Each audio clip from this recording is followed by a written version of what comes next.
Alô, comunidade! Começa agora o ICL Urgente, 5 horas da tarde. As principais informações do Brasil e do mundo. A gente segue para a nossa redação, onde já está a postos Laura Couto, ali, né, onde chegam as atualizações. Laura, boa tarde. Hoje, uma sexta-feira ainda com bastante notícia ligada ao Supremo Tribunal Federal. Já já vou trazer. Boa tarde, Rodrigo. Isso mesmo. Boa tarde para todo mundo que está nos assistindo nessa sexta-feira. Pois é, e boa tarde para você que mora nesse país em que deputada de extrema-direita acha que tem salvo-conduto para ameaçar de arma na mão um cidadão no meio da rua. Achava, né? Só que não. Vamos começar por aí. O STF iniciou hoje o julgamento da ação penal contra a deputada Carla Zambelli por porte ilegal de arma e constrangimento ilegal com emprego de arma de fogo. É um nome bonito e comprido para dizer o seguinte: ela saiu armada e ameaçou um cidadão no meio da rua. A ação se refere a um episódio ocorrido na véspera do segundo turno de 2022 em São Paulo. Olha aí a Carla Zambelli, armada, se achando poderosa. Imagina se eles ganham essa eleição, gente. O que eles não iam aprontar, hein? Eles achavam que iam ganhar, né? Ameaçou o apoiador de Lula e o perseguiu com uma arma em punho no bairro do Jardim, zona sul de São Paulo. Chegou a entrar num estabelecimento comercial correndo atrás do rapaz e com a arma, ameaçando atirar, né? Vamos lembrar, olha aí, a gente tem as imagens completas, daqui a pouco eu vou trazer todas as imagens. Ela cai no chão, mistura com um pastelão também, mas vamos lá. Foi grave, porque estava armada, podia ter acontecido uma tragédia. Lembrando que o Tribunal Regional Eleitoral de São Paulo já havia cassado o mandato da Carla Zambelli por uso indevido dos meios de comunicação e abuso do poder político na última eleição.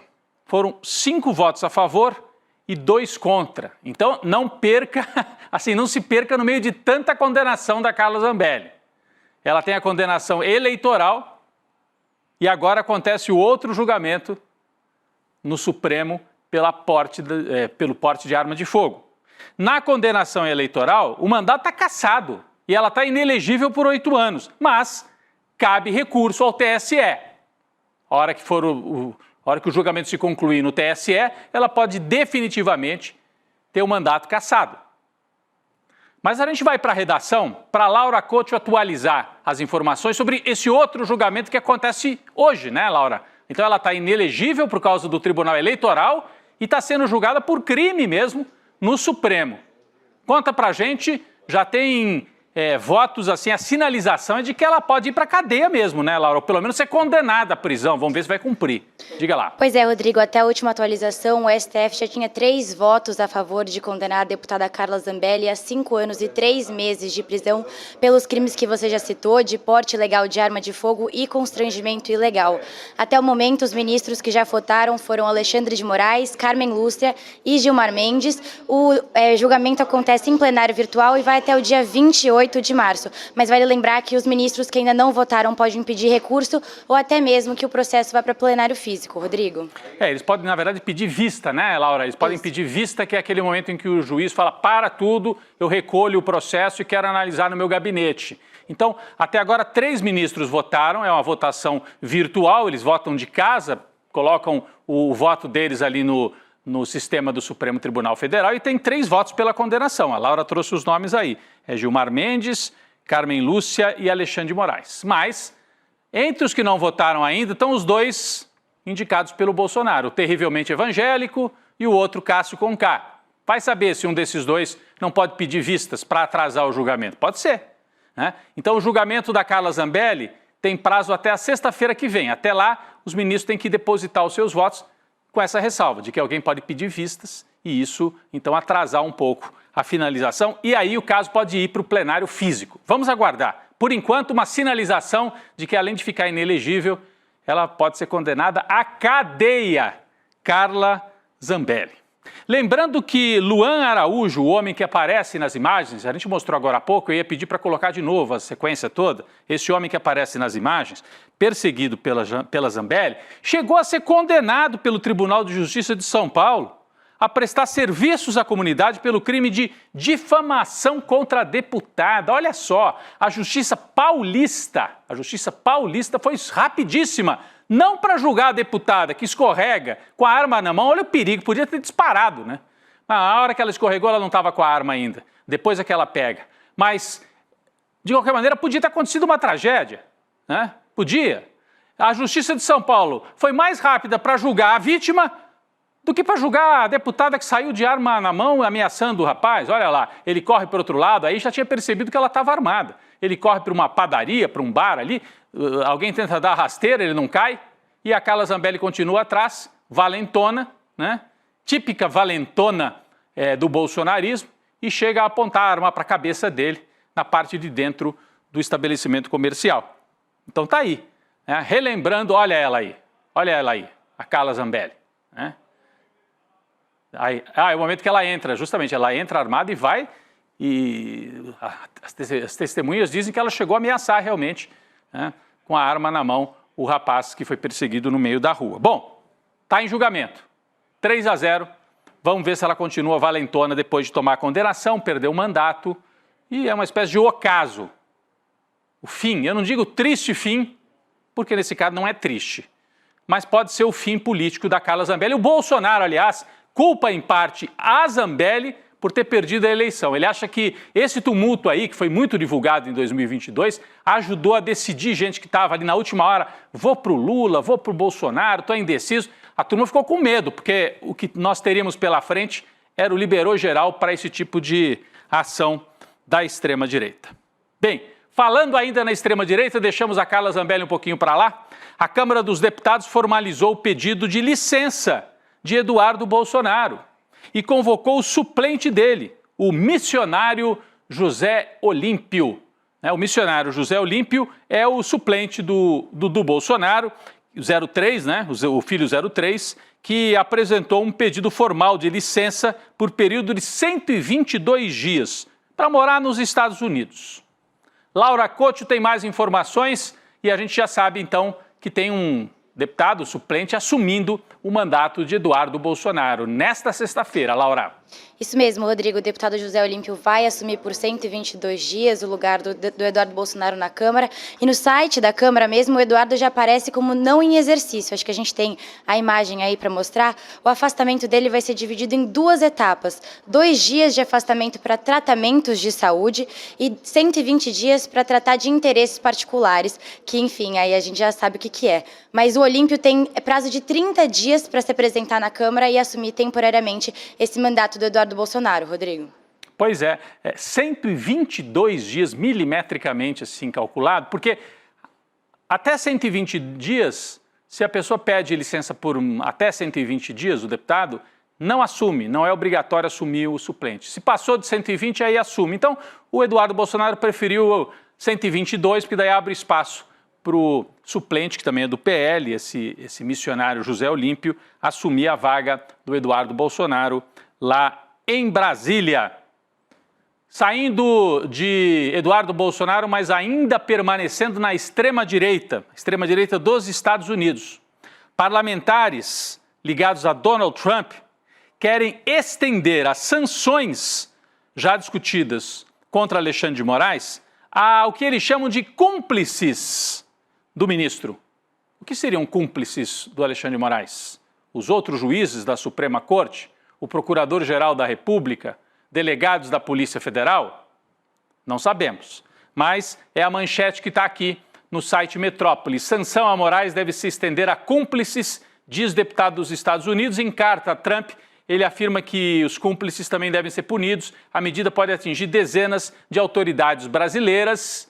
É uma declaração de guerra informal ao Estado de Direito do Brasil. O Brasil tem Polícia Federal, tem Procuradoria da República, tem Justiça. Ao contrário dos Estados Unidos, que não puniu os golpistas do Capitólio, o Brasil vai punindo, porque as instituições funcionam, pelo visto, melhor aqui do que lá. E aí, esse deputado trumpista agora deixa claro que a ideia não é atacar só Alexandre de Moraes, mas todo o sistema judicial brasileiro. É grave. E Eduardo Bolsonaro pode estar por trás disso aí também, né? É a primeira vez que políticos dos Estados Unidos admitem publicamente haver outras autoridades brasileiras na mira do esquema extremista, além de Alexandre de Moraes. Laura Coach atualiza para a gente esta informação, que é uma novidade também desta sexta-feira. Diga lá, Laura. Rodrigo, esses deputados pedem a aplicação da lei Magnitsky contra os principais alvos, ou seja, o Alexandre de Moraes. Essa medida visa proibir a entrada de autoridades nos Estados Unidos, além de impedir transações financeiras com empresas e cidadãos dos Estados Unidos. As sanções que vão ser analisadas pelo Congresso dos Estados Unidos e pela Casa Branca podem afetar autoridades brasileiras, como ministros do STF, como Alexandre de Moraes, além de juízes auxiliares, o Procurador-Geral da República, Paulo Gonet, e também delegados da Polícia Federal. Ainda falta apontar quem apoiou as decisões que teriam, entre aspas, violado questões de direitos humanos e violado a jurisdição dos Estados Unidos, como eles mesmos definem, Rodrigo. É uma tentativa de intimidação e é recado que eles passam para outros juízes, delegados federais, do tipo, não assumam investigações que possam contrariar os interesses. Aí, nesse caso, não é nem só os interesses dos Estados Unidos, os interesses do Trump. Né? É o uso do aparato estatal dos Estados Unidos para tentar proteger um assecla, um aliado de Donald Trump, que é o Jair Bolsonaro. Muito importante a gente frisar algo, eu venho dizendo isso aqui já desde quarta-feira, mas vamos frisar de novo. A gente ficou com a imagem do Eduardo Bolsonaro como um fujão, como um chorão, e ele é isso tudo também. Mas não podemos subestimar a capacidade de articulação de Eduardo Bolsonaro. Ele está lá nos Estados Unidos para criar uma narrativa que justifique o Jair Bolsonaro fugir para uma embaixada? Sim, também. Mas o principal nem é isso. O principal é a articulação para intimidar as autoridades brasileiras e para interferir no processo judicial e democrático político aqui do Brasil. O uso de big techs, o uso das redes sociais, a operação de algoritmos em parceria com a extrema-direita dos Estados Unidos, que está dominante nas principais redes que atuam aqui no Brasil. Então, quando a gente olha para o Eduardo Bolsonaro, a tendência é, fujão, chorão, não sei o quê, tá. Sim, mas ele está articulado com esta gente que está pedindo punição para o Alexandre de Moraes. Pode sair a qualquer momento um decreto do governo dos Estados Unidos com punições a Alexandre de Moraes e outros funcionários públicos brasileiros. Aliás, eu não tenho dúvida, se eles agirem como costumam fazer, no dia do julgamento, quando o Brasil vai estar olhando para o caso do Jair Bolsonaro, quando ele vai virar réu, quando a manchete vai ser Jair Bolsonaro virar réu, eles vão tentar arrancar lá dos Estados Unidos uma outra manchete na linha de Estados Unidos decretam que Alexandre de Moraes não pode entrar no país, sabe? Eles vão produzir uma manchete para concorrer com a manchete principal no momento em que o Jair Bolsonaro e os generais virarem réus, porque vão virar na terça ou na quarta-feira da semana que vem, com cobertura especial aqui do ICL. Estaremos com repórteres, com toda a nossa equipe lá em Brasília, 4 repórteres lá no Supremo Tribunal Federal, Juliana Dalpiva, a Carolina Brígido, Heloísa Vilela e o Guga Noblat. Os 4 no Supremo fazendo a cobertura, além de toda a nossa equipe de analistas aqui no ICL acompanhando. Mas fiquemos de olho, porque dos Estados Unidos vem o contra-ataque com o Eduardo Bolsonaro, que está lá para isso. Vai aprontar, junto com os bolsonaristas, não tenha dúvidas. Bem, falando neles, Elon Musk se reuniu hoje com o secretário de Defesa dos Estados Unidos, Pete Hegseth. Olha só que gravidade. Ele se reuniu para discutir planos militares dos Estados Unidos num eventual conflito armado com a China. Então o Elon Musk vai cada vez mais se tornando um personagem central, não só na área dele, que teoricamente ele está ali para melhorar a gestão, para diminuir o inchaço, segundo eles, do Estado, para demitir funcionário público, mas ele começa a participar de decisões estratégicas, inclusive militares. Olha aí, a reunião foi no Pentágono e durou cerca de 30 minutos. Laura Coach conta para a gente detalhes dessa visita, vamos dizer, de Elon Musk ao Pentágono para tratar de assuntos militares envolvendo um possível conflito com a China. Laura. Rodrigo, em teoria, essa reunião do Musk com o secretário de Defesa para discutir sobre esses assuntos da China seria secreta, mas a informação foi revelada pelo jornal New York Times. O Departamento de Defesa e o presidente Donald Trump negaram que o objetivo fosse discutir estratégias militares envolvendo a China. Mas olha o que aconteceu, Rodrigo. Na sua conta da sua rede social, o Trump chamou o New York Times de um dos piores e mais propositalmente imprecisos jornais do mundo e que a China nem seria mencionada ou discutida com o Musk. E depois do vazamento dessas informações, o Musk disse que os funcionários do Pentágono que falaram com o New York Times tinham que ser processados. Ele até comentou isso também na sua própria plataforma, o X. Ele disse que o New York Times é pura propaganda e que está ansioso para os processos daqueles do Pentágono que estão vazando informações maliciosamente falsas para o New York Times e que eles serão encontrados, Rodrigo. Que coisa, né? Um é dono de uma rede, outro é dono da outra, do X. Então, é uma mistura completa de interesses públicos e interesses privados. Acabou, né? Os Estados Unidos eram tidos como um dos exemplos do iluminismo, do que tinha vindo da Revolução Francesa, do que vinha lá das ideias de liberalismo. Acabou, gente, acabou essa fase. Nós entramos num outro período histórico. Os Estados Unidos se apresentavam como um farol da democracia para o mundo. Esquece. Isso tudo é passado, nunca foi verdade, mas agora está explicitamente claro que eles são um país, um império decadente e ameaçador para todo o planeta. Vamos adiante. Hoje surgiram mais detalhes sobre a forma encontrada pelo blogueiro Alan dos Santos. Olha como tudo se mistura. Nós estamos falando o tempo todo dessa conexão Brasil e Estados Unidos. Estados Unidos-Brasil. Alan dos Santos está lá fugido.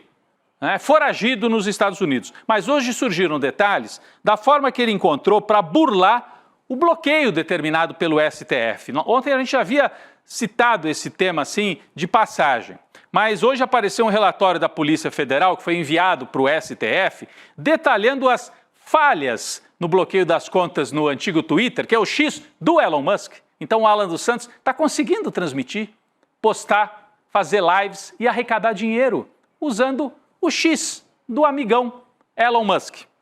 O relatório da Polícia Federal explica como é que isso acontecia, permitindo, esse acesso permitia o financiamento, inclusive, de perfis, como o perfil de Alan dos Santos e o perfil também de Rodrigo Constantino, um outro bolsonarista que está radicado lá nos Estados Unidos. O acesso às contas Alan dos Santos e Terça Livre, investigado pela Polícia Federal, aconteceu nos dias 7 e 11 de abril de 2024.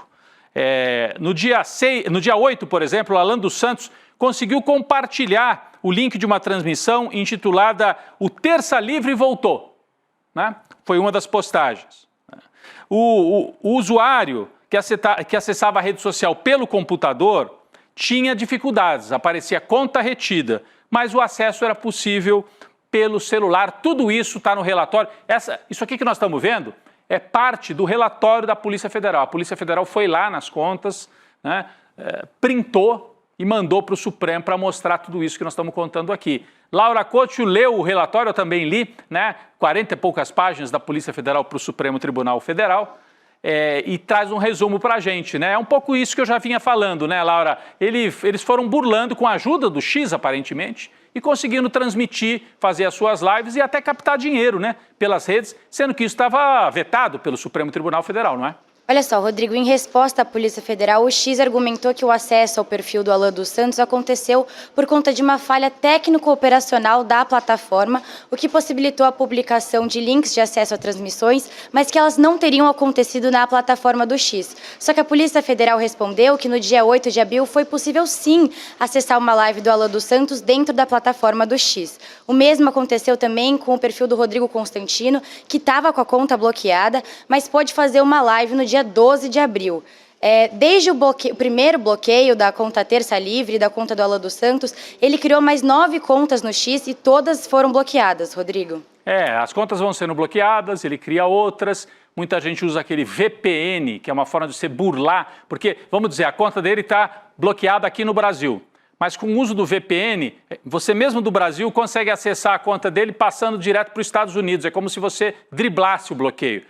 Mas o que chama a atenção é que mesmo sem o uso do VPN, muita gente estava conseguindo acessar as contas e, além disso, as contas estavam disponíveis para transações financeiras. A Polícia Federal mostra que no X tinha um botãozinho ali que, se a pessoa clicasse, ela conseguia contribuir com a conta do Alan dos Santos, com bitcoins e também com dinheiro, fazendo assinatura dos canais do Alan dos Santos. Tudo isso no relatório, olha, uma assinatura mensal no valor de R$ 25,90, aparece aqui, ó, pagar com cartão, está aqui no telão, ó. Pagar com cartão, R$ 25, pessoas podiam pagar, uma conta bloqueada, um perfil bloqueado. Esse é um tipo de drible que o X do Elon Musk ajudou Alan dos Santos a dar na justiça brasileira. Então ele é foragido, continua desafiando a justiça brasileira com o apoio dos Estados Unidos e tudo isso agora comprovado no relatório da Polícia Federal enviado para o Supremo. O ministro Alexandre de Moraes vai tomar novas medidas, não tenho dúvida, porque agora está tudo ali por escrito e comprovado no relatório da Polícia Federal. Falando em Supremo e em Justiça, olha só, uma sinalização importante aqui. Vocês se lembram que a defesa do Bolsonaro, do Braga Neto, tinha pedido que alguns ministros do Supremo fossem considerados suspeitos e não participassem do julgamento? Pois é, a maioria dos ministros do Supremo que foram ouvidos sobre isso disse não são suspeitos, podem julgar sim o Bolsonaro e os outros acusados de golpe. Com exceção de um, o André Mendonça, a manchete daqui, ó, da CNN. André Mendonça vota para considerar Moraes e Flávio Dino impedidos de julgar o caso do golpe. André Mendonça, o terrivelmente evangélico, que deveria também se julgar, então, impedido para qualquer caso relativo ao Jair Bolsonaro, à família dele, a Michele Bolsonaro. Ele, quando foi nomeado, apareceu pulando, que nem uma criança, ao lado da Michele Bolsonaro, comemorando. O terrivelmente evangélico virou ministro. E agora ele retribui, dizendo que o Dino e o Moraes seriam suspeitos. Mas perdeu, né? Foi 10-1, mas ficou mapeado que ele segue atuando sob orientação bolsonarista. Dia agitado, hein, Laura, para os envolvidos na tentativa de golpe de 8 de janeiro. Né? Dia agitado. Laura, eu vou trazer aqui a notícia, daqui a pouco a Laura volta lá da redação para explicar para a gente. O ministro Alexandre de Moraes votou agora há pouco pela condenação de Débora Rodrigues dos Santos a 14 anos de prisão. Quem que é a Débora Rodrigues dos Santos? Ela foi responsável por pichar aquela frase "perdeu, mané", na estátua da Justiça que fica em frente ao Supremo Tribunal Federal. Está aqui a foto, ó. Tá aqui a foto. Perdeu, mané. No 8 de janeiro ela foi lá e fez essa graça. Moraes votou para condenar esta bolsonarista a 14 anos de prisão. Foi agora há pouco a decisão. A frase "perdeu, mané" foi dita algum tempo antes pelo ministro Barroso, né? Há um manifestante bolsonarista que o abordou em Nova York em novembro de 2022. O sujeito cercou ali o Barroso e ele falou, não amola, perdeu o mané. Quando eles foram tentar... Aqui, ó. A gente tem o vídeo para rodar? Não, acho que tem... Vamos rodar, vamos relembrar, vamos lá. Por favor, Barroso, responde pra gente. Perdeu o mané, não amola. É sério. Não fala isso não, ministro. Brasil defende, Perdeu, mané, não amola. O bolsonarista estava querendo amolar, ali estava na transição, o Lula já tinha ganho a eleição, os acampamentos em frente aos quartéis e o bolsonarista amolando e levou essa, perdeu o mané. Aí quando eles foram tentar dar o golpe, esta mulher foi ali e escreveu a frase "perdeu o mané", querendo dizer para o Barroso, agora você perdeu, porque agora nós derrubamos o Supremo.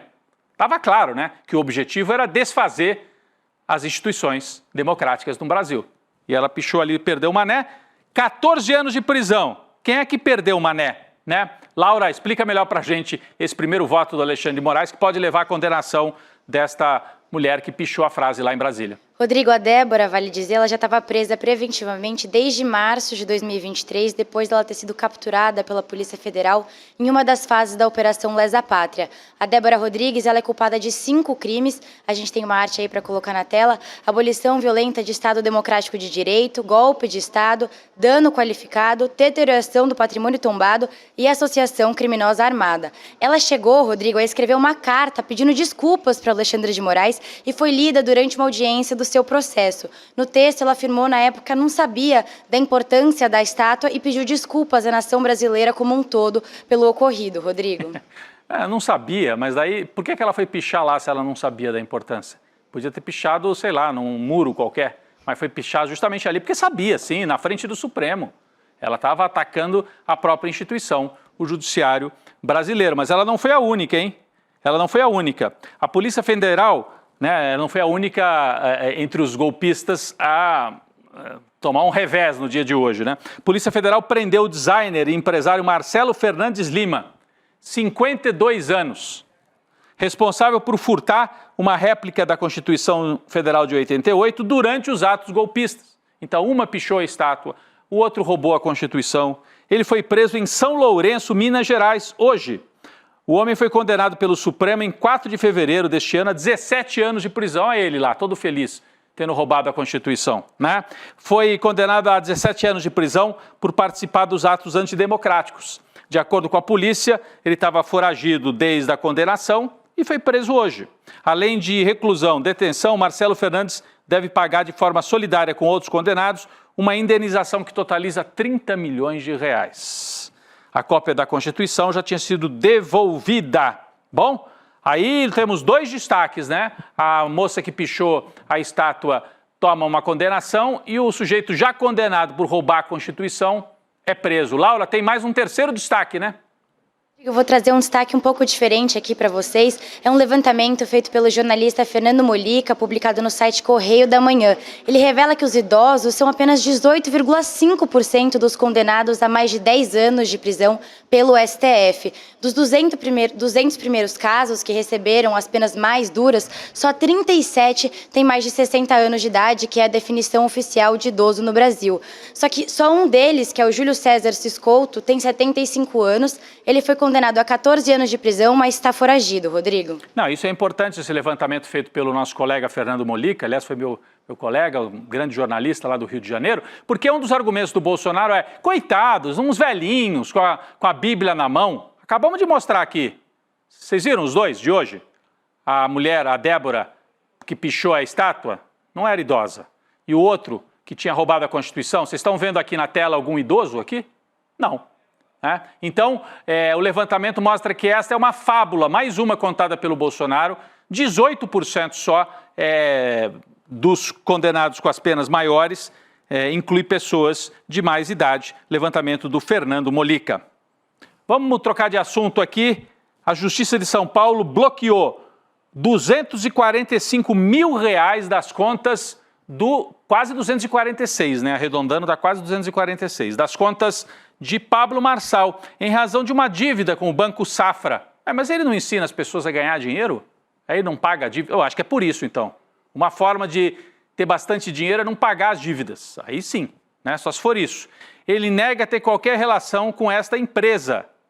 Laura, o Marçal está condenado, é um sujeito que gosta de falar que é próspero, rico. Ele afirma o que sobre essa condenação? Rodrigo, esse bloqueio atinge as contas da Escola Elementar e Fundamental, que fica localizada em Alphaville, aqui em São Paulo, da qual o Pablo Marçal é sócio desde junho de 2023. A princípio, o processo foi aberto contra a Escola Pichotinho, que pertence a outros empresários, em razão de um empréstimo bancário realizado em dezembro de 2020. Só que a Justiça determinou que o bloqueio das contas da Escola do Marçal é por considerar que essas duas empresas faziam parte do mesmo grupo econômico. Só que o Marçal ainda pode recorrer à decisão e ele não se pronunciou, Rodrigo. Tudo bem, eu gostei do nome das escolas aí, Pichotinho, né? Ô, Laura, a Laura é séria, mas aqui sexta-feira, Laura, a gente já pode pelo menos rir do Pablo Marçal, Pichotinho. Não, a escola é Pichotinho. Ele vai ter que pagar, não sei, ele está dizendo que não é dele a escola, vamos ver se ele vai pagar. Ele está inelegível também, mais um, hein? É Carla Zambelli, é Bolsonaro, é Pablo Marçal, a extrema-direita toda inelegível. Para completar, o ministro Alexandre de Moraes votou para manter preso o ex-deputado federal Daniel Silveira. Esse pede, né? Ele pede para sair, quebra a tornozeleira, se rebela e só piora a vida dele, né? O plenário virtual da Corte está analisando o recurso da defesa de Silveira para que ele retorne à liberdade condicional. Atualmente ele está em semiaberto. Silveira foi condenado a 8 anos e 9 meses de prisão em 2022. Vale lembrar que ele já tinha recebido liberdade condicional no final de 2024, mas foi preso 4 dias depois por descumprir as medidas impostas pela justiça. Então ele é um reincidente. Laura, tem detalhe também sobre esse caso, o Daniel Silveira, né? É outro valentão que ameaçava na época da Marielle Franco, quebrou a placa, né, da Marielle Franco. Enfim, tá aí, respondendo ainda para a justiça. Rodrigo, os advogados do Daniel Silveira argumentam que o Moraes ignorou as justificativas médicas para determinar sua volta da prisão. A defesa ainda classificou a decisão do Alexandre de Moraes como pessoal e vingativa. Só que um relatório da Secretaria de Administração Penitenciária do Rio de Janeiro mostra que o Silveira chegou a ficar quase 2 horas num shopping numa cidade vizinha, enquanto ele estava aí incondicional. Só que para o Moraes isso reforça a inexistência de qualquer problema sério de saúde, como foi alegado facialmente pela defesa. Até a última atualização, só o ministro Alexandre de Moraes tinha votado, mas o julgamento segue em plenário virtual até a próxima sexta-feira, dia 28. Rodrigo. Bolsonarista adora alegar problemas de saúde quando toma uma condenação ou quando está sob risco. Bolsonaro corre para o hospital, Daniel Silveira diz que está doente, todos eles. Não sei se a Carla Zambelli vai ficar doente também quando terminar o julgamento dela. O ICL Urgente fica por aqui. Eu daqui a pouco estarei ao vivo com o Chico Sá e a Gabi Varela no ICL Notícias, segunda edição. Laura, obrigado. Segunda semana aqui do ICL Urgente, sempre às 5 da tarde, mais uma vez com a gente, sempre da redação. O ICL Urgente volta na segunda-feira, daqui a pouco a gente estará ao vivo de novo no N2. Valeu, gente, bom fim de semana. Você é corredor de 5K, de 10K, você corre meia, você corre maratona e você tem aqueles desafios que todo atleta tem. Você fica nervoso antes de treinar, você fica nervoso antes de uma competição, parece que você bateu no seu limite e não consegue avançar dali. Pois é, as pessoas que praticam esportes encontram esses desafios. A gente resolveu fazer uma jornada esportiva e aprender com os maiores atletas da história, no Brasil e no mundo. E vai começar essa jornada no dia 30 de março, às 8 horas da noite, com Mark Allen, o maior triatleta de todos os tempos. Todo mundo vai se transformar com os ensinamentos dessa turma.